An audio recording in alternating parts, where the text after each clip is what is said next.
بسم اللہ الرحمن الرحیم۔ اللہ رب العزت کے فضل سے اور اس کی توفیق سے آج میرپور ڈویژن کا دورہ کرنے کے بعد احباب جماعت کی باہمی مشاورت اور میرپور ڈویژن کے ہمارے مرکزی ذمہ داران،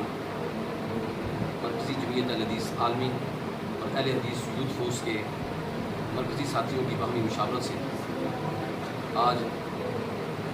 جناب محترم حاجی عبدالخالق صاحب، جن کو علامہ طارق محمود یزدانی صاحب صدر مرکزی جمعیت اہل حدیث عالمی پاکستان کی باہمی مشاورت سے اور قائد محترم کے حکم سے ان کو چیئرمین مرکزی جمعیت اہل حدیث عالمی آزاد کشمیر منتخب کیا جاتا ہے۔ اور دوسری بات، ہمارے یوتھ فورس کے انتہائی متحرک اور منظم ساتھی جناب محترم ساجد عبدالخبیر ساجد صاحب،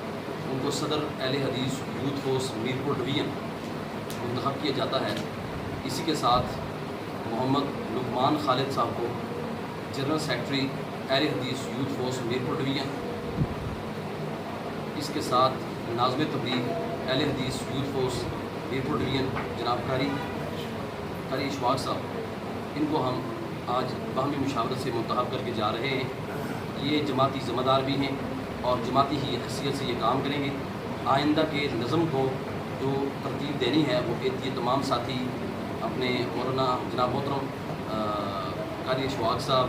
اور لقمان صاحب، اس طرح ساجد صاحب اپنی باہمی مشاورت سے یوتھ فورس کا نظم قائم کریں گے، اور چیئرمین مرکزی جمعیت اہل حدیث عالمی آزاد کشمیر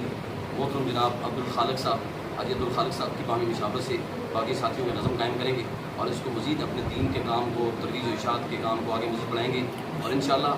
حاجی محمد عبدالخالق صاحب کی زیر سرپرستی انشاءاللہ اگست میں ہمارے اس مرکز میں انشاءاللہ ہم کانفرنس کروائیں گے۔ اللہ تعالیٰ ان کی دین دنیا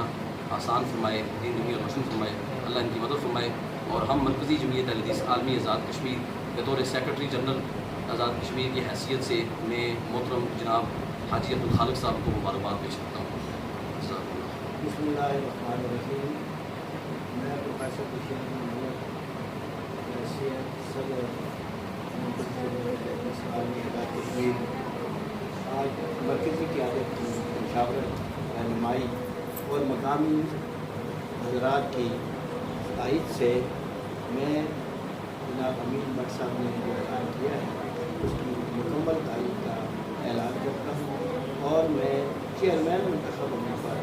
جناب حاجی عبدالخالق صاحب نے کھیل کی عطا کرائیوں سے مبارکباد دیتا ہوں۔ اللہ پاک ہم سب کو دین متین کی خدمت کے لیے تیار ہما کر مصروف رکھے۔